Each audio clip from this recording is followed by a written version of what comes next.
Ang tanong ng isa nating masugid na taga-subaybay na si April Colombres, may nakita po akong 585 Italy white gold po, pero magnetic. Peke po kaya yon? At yan po ang ating pag-aaralan sa video po natin ito. Lamang ang may alam.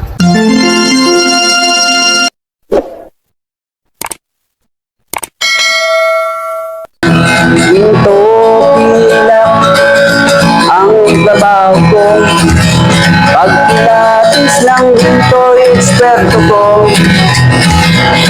sa mga katak. Magandang panahon po sa inyo mga kaibigan ko dito po sa ating channel More Than Treasures. Kumusta po kayong lahat? Nawa ay nasa mabuti kayong kalagayan at lagi po ligtas sa anumang sakit at karamdaman. So sa video po natin ito ay atin pong tatalakayin, bibigyan kasagutan ang katanungan ng ating masugid na taga-subaybay na si April Colombres. Ulit bago po yun ay shoutout po sa ating kaibigan na si Romel Flaviano Bermudo. Shoutout daw po sa mga Tumba Patis International.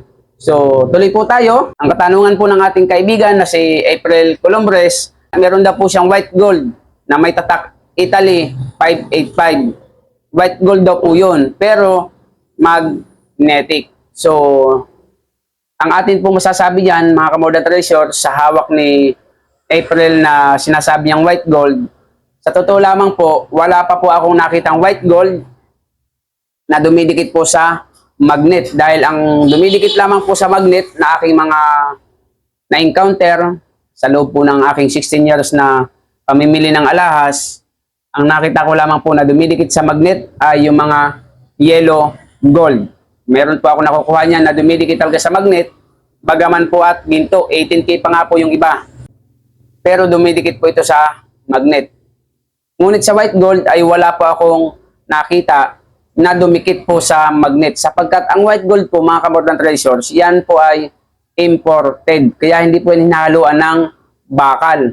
So, maaari po ang kanyang hawak na white gold na inakala niya ay peke lamang po yan. So, maaring yan po ay gawa lamang sa bakal, tapos tinatakan po ng 585 Italy, tapos itinubog po sa silver para pumuti, at pag hindi ka marunong ay mapagkakamalan mo po ito na white gold. Ngunit kapag po ang isang white gold na inakala mo, so kapag ang white gold po na inakala mo ay dumikit sa magnet, huwag nyo na pong kunin yan, huwag nyo na pong bilhin, sapagkat yan po ay fake lamang.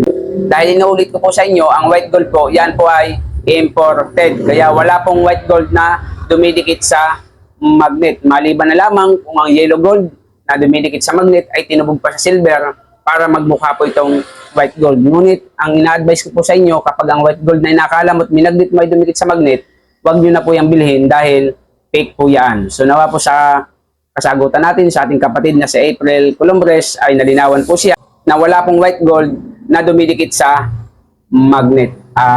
Kung kayo po ay bagong dating sa ating channel, pakisubscribe niyo po ating channel, pakihit niyo po notification bell, lagay niyo pa i-all upang lagi kayong update sa ating mga bagong videos. At kung may natutunan kayo, comment po kayo sa ating comment section, pwede po kayo magtanong, meron po tayong FB page na bago ngayon, More Than Treasures Solid. Marami pong salamat, see you in our next video, God bless po. Mayroon akong itatanong sa inyo, sa inyong lahat na nakikinig ng awit ko. Nais nyo ba na kayo ay matuto sa usapang alahas, pilak at ginto? Kung nais nyo na kayo ay matuto, buksan nyo ang YouTube channel ko. More Than Treasures, More Than Treasures, More Than Treasures ang aking pangalan. More Than Treasures, More Than Treasures, More Than Treasures. Lamang ang may alam. More Than Treasures, More Than Treasures, More Than Treasures ang aking pangalan. More Than Treasures, More Than Treasures, More Than Treasures. Lamang ang may alam. Lamang ang may alam.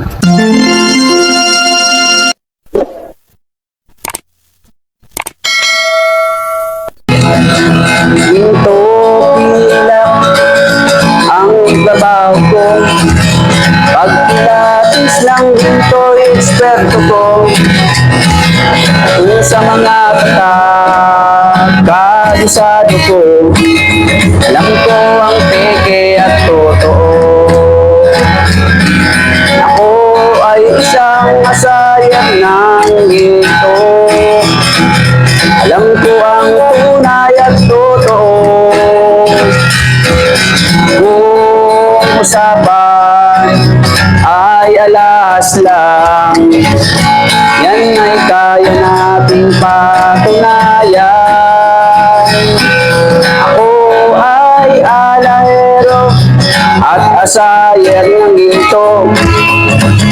Alam ko ang tunay at totoo. Walang maitatago kung usapan ay ginto. Pagkat ang alahero'y eksperto sa ginto. Mayroon ngayong bagong pauso.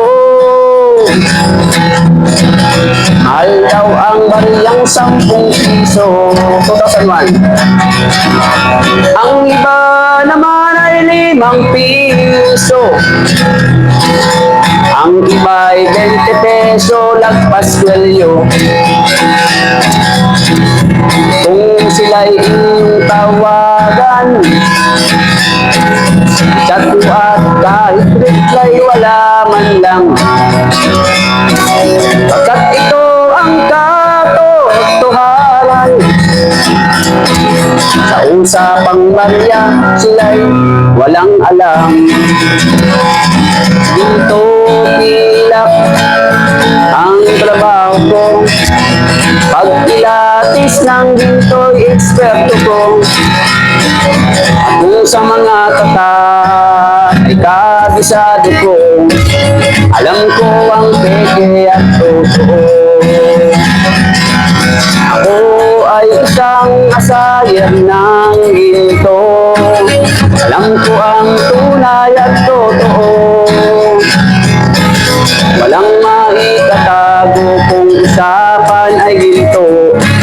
Pagkat ang alahero'y eksperto sa ginto.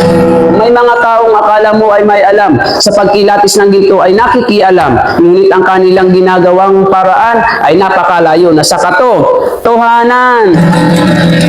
Ginto pilak ang trabaho ko. Pagpilatis ng ginto'y eksperto ko. Kung sa mga ay kabisado ko. Alam ko ang peke at totoo. Ako ay isang asayer ng ginto. Alam ko ang tunay at totoo. Kung usapan ay alahas lang, yan ay kaya nating patunayan. Ako ay alahero at asayer ng ginto. Alam ko ang tunay at totoo. Walang maitatago kung usapan ay ginto. Pagkat ang alahero'y eksperto sa ginto. Ginto pilak ang trabaho ko. Pagpilatis lang ginto'y eksperto ko. Kung sa mga ay kabisado ko. Alam ko ang peke at totoo. Ako ay isang asayer ng ginto. Alam ko ang tunay at totoo. Walang maitatago kung usapan ay ginto. Pagkat ang alahero'y eksperto sa ginto. Pagkat ang alahero'y eksperto sa ginto.